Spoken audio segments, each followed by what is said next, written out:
Hello campers, and welcome to Camp Indiana Spring 2021 right here in the State House Education Center. Thanks for joining me today. This spring we are talking all about nature and Indiana state parks, and today we're going to be talking about the Falls of the Ohio State Park, which is such a cool, it's a stinking cool place. It's located right on the Ohio River in Clarksville, Indiana, all the way in the southern tip, right across the river from Louisville. Falls of the Ohio is a geological wonder, and that is because it is the largest exposed bed of Devonian fossils in the entire world, right here at an Indiana State Park. It's super cool. Now, 390 million years ago, that's an awful long time, the whole area that was Indiana and most of the United States was covered in a shallow, warm sea. And that was called the Devonian period, which is also known as, AKA, fish time.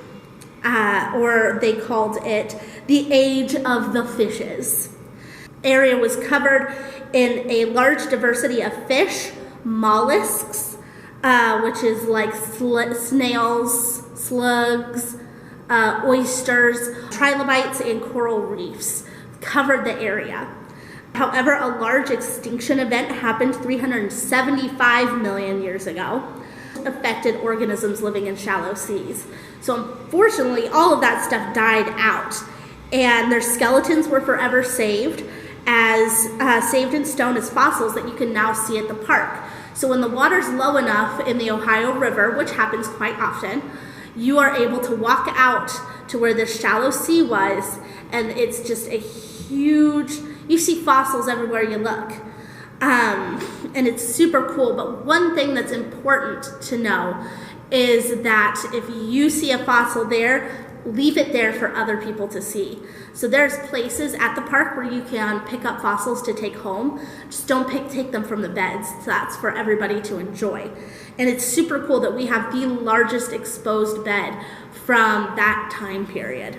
And you can see so many cool fossils. But another really cool thing that happens at the Falls of the Ohio, it was a key point in the journey for westward expansion.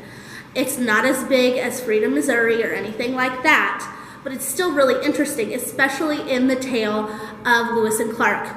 Meriwether Lewis was sent by Thomas Jefferson to pair up with Lewis's BFF from the Revolutionary War, William Clark. William Clark lived in Clarksville.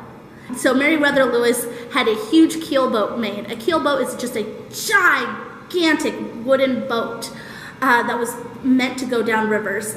He traveled all the way down to Louisville to meet up with Clark and the crew to make this huge westward journey to find a water transport from the East Coast to the West Coast of the United States. It's a huge journey. However, the Falls of the Ohio became a problem. Normally, if a boat had to go over the falls, the boat had to be taken apart, everything had to be removed and carried around the falls, so you wouldn't lose anything and the boat wouldn't break apart. This would have taken so much time out of their journey.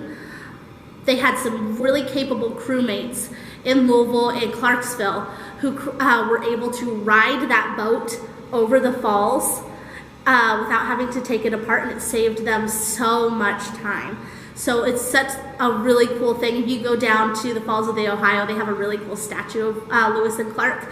I love the Lewis and Clark story, but we're not talking about that today, Bailey. We're talking about state parks at the Falls of the Ohio. So we found a fun activity.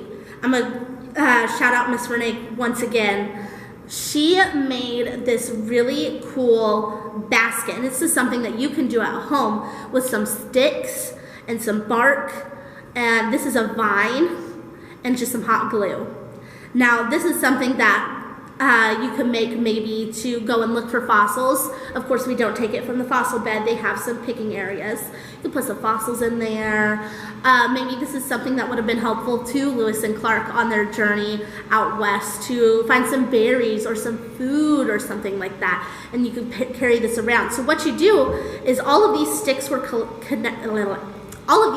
collected from Miss Renee's yard. They are already been fallen down, as well as the bark.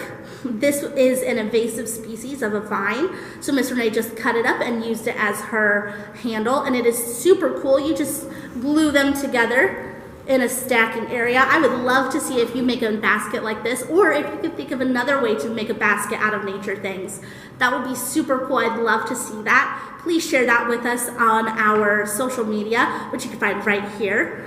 And I want to thank you guys for joining us today, and I'll see you next time. Bye.